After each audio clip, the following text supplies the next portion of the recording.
All right. I am live. And we're going to get into this today. I am coming to you on July 3rd, tomorrow being July 4th, and we're doing the celebration of America. And so I am going to be talking here today about the Declaration of Independence, because that's actually what we're celebrating on July 4th. And a lot of people have not, maybe they've forgotten what we celebrate, or they just generically say, well, we're celebrating our freedom or the founding of our nation. When I approach July 4th, I intentionally take the time each year to actually reread the Declaration of Independence. We're going to get into that a little bit today. And I want to get into some history. And I decided to wear an offensive t-shirt for you today. And if you're watching this on YouTube or Facebook Live, you can see that. Also have American flag behind me, which I have decided to hang upside down today. Why am I doing that? Because that's what you do when you are signaling distress. And as a nation, I believe we are in distress. Now, I want to talk to you about the Declaration of Independence. And if you're not American, maybe you've never heard this, or you've heard a sentence or two of it, and it's like, okay, that's an American thing, and your brain turns off and you check out. And yet there's something so important and valuable about this document that's unique in world history. It was written by Thomas Jefferson. Thomas Jefferson one of our founding fathers, had traveled many times to France, and he had taken on some ideas from the Enlightenment period, the French Revolution, and he had seen some of that. And so he took on these concepts, and one of them was really based on the Magna Carta. The Magna Carta was a document written in Latin from 1215. Now we're going back much further, 800 years or so. And in 1215, they created the Magna Carta, which means the Great Charter. And it was the first document that we know of in written history that laid out a constitution that was applicable to all. What I mean by that is, in a typical monarchy, which is a government ruled by a king, the king is above the law. He can do whatever. He can just say, off with their head, and he is the one who is in charge, and whatever he says is law. And so he can change the law at will and all of that. But the Magna Carta was set up in such a way as to declare the actual law is over all of us. Now, that revolutionary concept from 1215 was something that influenced Thomas Jefferson's thinking. So then he came along and he writes the Declaration of Independence. I'm going to read some of it. So we won't read all of it, but I'll read some of it today. Beginning at the beginning, when in the course of human events, it becomes necessary for one people to dissolve the political bands which have connected them with another, and to assume among the powers of the earth the separate and equal station to which the laws of nature and nature's God entitle them, a decent respect to the opinions of mankind requires that they should declare the causes which impel them to the separation. Now, there's a statement there that is just incredible. The laws of nature and nature's God. People like to make the claim that Thomas Jefferson was all about the separation of church and state, which is a sentence that he put in a letter. It's not in any government documents. It's clearly not here. He does not separate his philosophy and his religion from this document, but it's put into a letter to an individual years later. And there's lots and lots of lies about Thomas Jefferson, that he impregnated a slave of his, and that there's a lot of horrible lies about him. There's a book that I highly recommend called The Jefferson Lies, and it's all the lies that the liberal media has created around Thomas Jefferson. Fascinatingly, the time that the lies started to come out about Thomas Jefferson impregnating one of his slaves and all of that stuff that they made up about him, was around the same time that Bill Clinton was being found out for his scandal with Monica Lewinsky. And so they took this hero of a president from the past and painted him with a scandal that they made up and tried to lessen the scandal around Bill Clinton by doing that. So fascinating piece of history there. So then as we look at this, the laws of nature and nature's God entitle them. Now, as we keep going, we hold these truths to be self-evident, that all men are created equal and that they are endowed by their creator with certain unalienable rights. Among these are life, liberty, and the pursuit of happiness. Now, we hold these truths to be self-evident. He's not saying, okay, we know because of the Bible, or we know because of what the Church of England says, or we know because ... He's actually saying it's just blatantly obvious when you look at nature and nature's God, the creator, and you look at our reality. The reality is we are equal. The reality is we are meant for freedom and the pursuit of happiness and life and liberty. And we're meant for these things, and that we were given these rights from God. Not, it says, endowed by their creator with unalienable rights.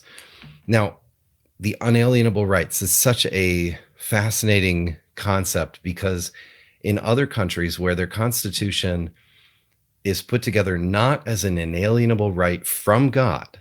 So your right, let's say your right to freedom of speech, you have the right to free speech in our country.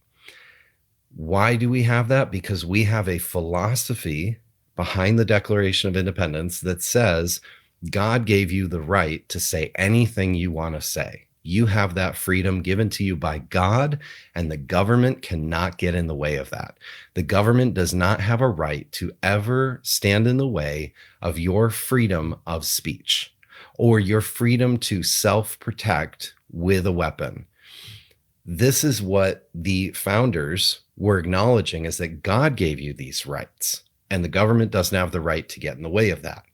In another country, let's say throughout Europe or in Canada, the government sees your rights as privileges. The government gave you the freedom of speech, and the government can take away your freedom of speech. The government gave you freedom to have a weapon, and then Justin Trudeau took away the freedom to have that weapon. So this is not a privilege in those countries. It's a privilege, not a right. It's a difference in the philosophy behind what you're looking at. The philosophy behind what you're looking at in America is that it is God-given, and the government better stay out of the way. So this is what we see in our founding document. Now, he says to secure these rights, not to interfere with these rights, to secure these rights. To secure these rights, governments are instituted among men, deriving their just powers from the consent of the governed. That whenever any form of government becomes destructive of these ends, it is the right of the people to alter or abolish it, and to institute new government, laying its foundation on such principles and organizing its powers in such form as to them shall seem most likely to affect their safety and happiness. Pausing there. This right here is such a brilliant explanation that the reason that we have a human government is to protect the God-given rights. That God gave you rights, the Creator has endowed you with rights, and the purpose of the government is to protect your God-given rights. That is the whole purpose. And that if a government becomes corrupted and is not actually protecting those rights and is now impinging on those rights, that is now the right of the people to actually remove and abolish that government and create a new government. That the power of the government only comes just power, healthy, good power of the government comes from the consent of the governed. That means the people agree they will live under this government because this government is doing right by them by protecting their rights. So this is the foundation of our nation, is that we recognized a philosophy. God gave us rights, and it's self-evident we have these rights, and we need to put a government in place to protect these rights. And they go on in the Declaration to talk about how England had become tyrannical. They were violating the people and their human rights, and therefore they were going to rise up and remove the tyrants. And there's a whole list of what tyrannical things King George was doing at the time. And I would encourage you to read it. It's literally just another page or two, but I won't go through it right now. This document is really the foundation behind what later became the U.S. Constitution. And in the Constitution, you have the first 10 amendments are called the Bill of Rights. Those first 10 amendments, those Bill of Rights, are in laying out specifically what those God-given rights are that the government is meant to protect. Now, inside of that, you start to see, okay, nature and nature's God. If you look at an animal, every animal in some kind of way has some sort of defense mechanism that they can use to protect themselves. Maybe they have claws, maybe they have fangs, maybe a skunk can spray a stinky spray. A stink bug can release a stinky spray. There's all these different defense mechanisms in nature. Humans don't have that built into us. I mean, we got these weak little fingernails. We got these teeth that are kind of omnivore teeth. We can punch and kick to a degree, but there's the reality that one of the brilliant things is our self-awareness, our consciousness as humans, and our ability to read situations and pick up on danger and be intuitive. And inside of that, we also have the ability to create weapons to defend and protect ourselves, whether against another dangerous person or a dangerous government. So this is the purpose of that Second Amendment piece is, hey, we look at nature. Nature gives its animals, and the creator of nature gave animals a defense mechanism. Humans should have a defense mechanism. An animal in nature is allowed to make a sound. You go outside in the summer and you hear all these cicadas buzzing about. There's no cicada limiting the free speech of another cicada. So therefore, if nature has freedom of speech, we should have freedom of speech. You also have the right to not incriminate yourself, which is the I plead the Fifth. That's the Fifth Amendment. You have the Fourth Amendment that you're not allowed to be unduly searched, and people have to have a warrant to come into your house or your car, things like that. So you have these rights that are laid out in the Bill of Rights, and I don't want to go too far down that road today. But inside of our system, we are what is called a republic. Now, when you hear people say on the news, they talk about democracy, our democracy is in danger, you know that they don't know what they're talking about. That's an immediate sign. This person is ignorant and trained by government, socialist, communist concept. The problem there is that we are not in a democracy. There's really three. If you want to boil it down, there's really three forms of government that you can take on. There's a monarchy, which is king rulership. King rulership, which could also carry over to dictators. So the one person holds the power and they're in charge. That's monarchy. Whether it's Hitler, Stalin, King George, you go down the list, one person in charge, that's really monarchy.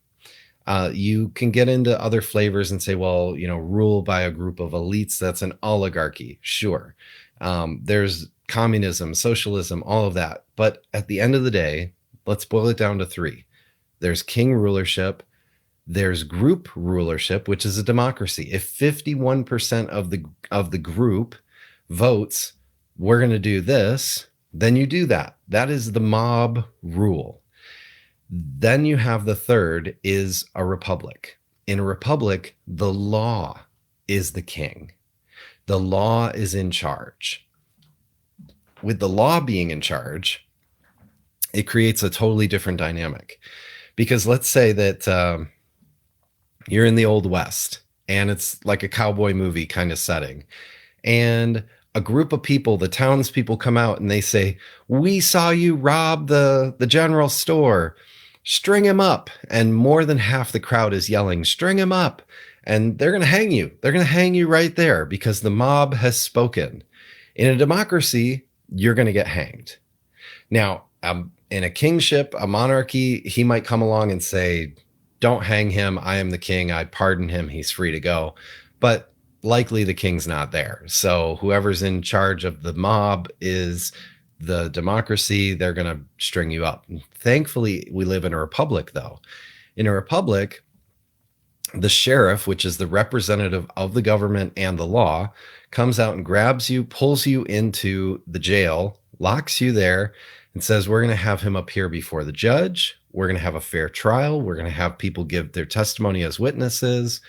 And people kind of filter out. The crowd goes away and they go, "Did anyone actually see him rob the general store?" No, not really, actually. And you end up free to go when the judge makes the ruling. So the safest thing for a society, the best thing for a society, is to have the rule of law be in charge. Now, that's what the Magna Carta put in place. That's what the Declaration of Independence put in place, is that this law is the thing that is going to be in charge, not the king, not the mob rulership of a democracy. So we have three forms of government: a monarchy, a democracy, or a republic. Thank God in America, we've been a republic. And people say, "Well, why do you support Trump? He's a dictator." That is the incredible brainwashing manipulation of the leftist mainstream media. Whether you're listening to corporate news or corporate Wall Street, there's this whole mindset that puts it inside of monarchy and dictatorship. But if you look at the actual actions of our 45th president, he clearly operated inside of, let's move back toward a republic. Let's move back toward the rule of law. Let's put borders in place. Let's put tariffs on China. Let's lower taxes on our people. Let's remove regulation. And everything was moving toward republic. The people, the evil people, the unrighteous people that are in charge of our government try to move it more and more toward a monarchy. Thankfully, we have a very good Supreme Court right now that's really honoring and respecting our Constitution. And so they're bringing things back to limited government and rights for the people. And they keep defending Second Amendment rights. They keep defending small businesses over the government. It's beautiful. Now, of all of these, what I want to connect here, because I'm calling this the Declaration of Independence and heaven on earth. See, a lot of Christians don't like to think about this. They go, "Well, I don't know anything about it. I haven't thought about this since I was in high school. And I went to a public school anyway, so I was trained by the government indoctrination, and I don't really know what to think about it." When in the reality of Christianity, if you go back to the 1800s, you go back to the 1700s, in church on a Sunday, which was hours long, 3-4 hour church services, there would be teaching and training on philosophy, on science, on political government, on understanding the monetary system, because Christians needed to be fully rounded and well trained to actually understand, how do we live? How do we bring heaven to earth? How do we actually build this kingdom of heaven in the earth? And because they understood that, they didn't just get together and have, songs and then an offering and announcements and a 20-minute message that is fluffy and light. No, they were going deep, and they were training people, and they were really digging in to these topics and debating and helping people understand the philosophies. So when you actually start to dig into that and you go, well, what does the Bible actually say? Well, the Bible actually brings us to a republic. See, a lot of people, they look at the Old Testament and they think, well, that's a theocracy. That's rule by God. Yes, but I would say he also put a republic in place, because he gives, under the Old Covenant, he gives the law, which is the book of Deuteronomy. And throughout the law, he creates, a system of rules. And then later you have King David, who, even though he's a monarch, he is subject to the law. When he kills Uriah, and you have the Bathsheba incident, and you have adultery going on, you have murder going on, God holds him to account to the law. He is not above the law. And so the law actually holds him to account for his murder and for his affair. So there's an aspect of, inside of that theocracy, God creating the idea of a republic. Now, when you get to the New Testament, it is written under the time of Nero, and the early church is really living under a monarchy. Of course, it's Caesar, Nero, and you have emperors, but really it's a monarchy. It's a single ruling ruler who's in charge and dominating. So inside of that, the new covenant has one law. This is what we see in John 13, where Jesus says, "A new command I give you, love one another as I have loved you." The one law of the new covenant is love. And inside of that, you have freedom. So you have freedom to eat the meat that's offered to idols, or not eat the meat that's offered to idols. And you have all these communications going in the early church over, can we do this? Do we have to get circumcised, or do we have freedom not to be circumcised? And they go back and forth. But the law of love is the only law that rules inside of the new covenant. So inside the new covenant, it's not just simply a monarchy. It's not just simply a democracy. It's actually a republic. It's actually a republic based on the rule of law, and the law is the law of love.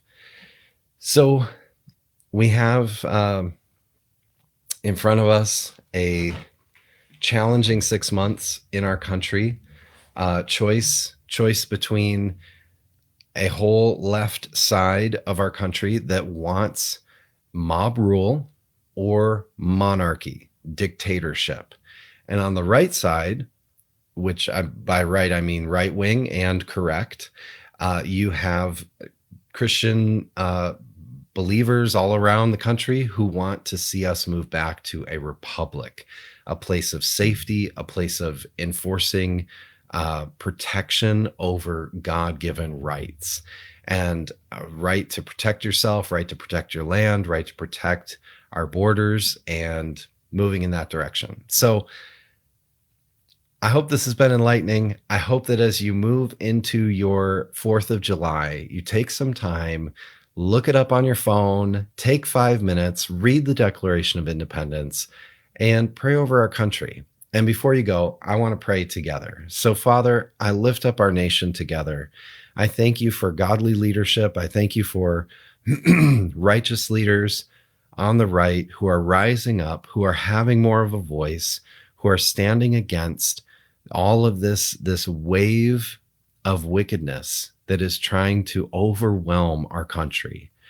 And I pray that there would be peace in our nation. I pray over the celebrations tomorrow, over the 4th of July, that there would be peace in our nation, even with all the plans and plots of the evil one to try to harm and cause events of destruction. I pray peace over our nation in Jesus' name. Bless you guys. I hope you have a great time with your family. Whatever you do, have a wonderful, happy 4th of July. Bless you guys.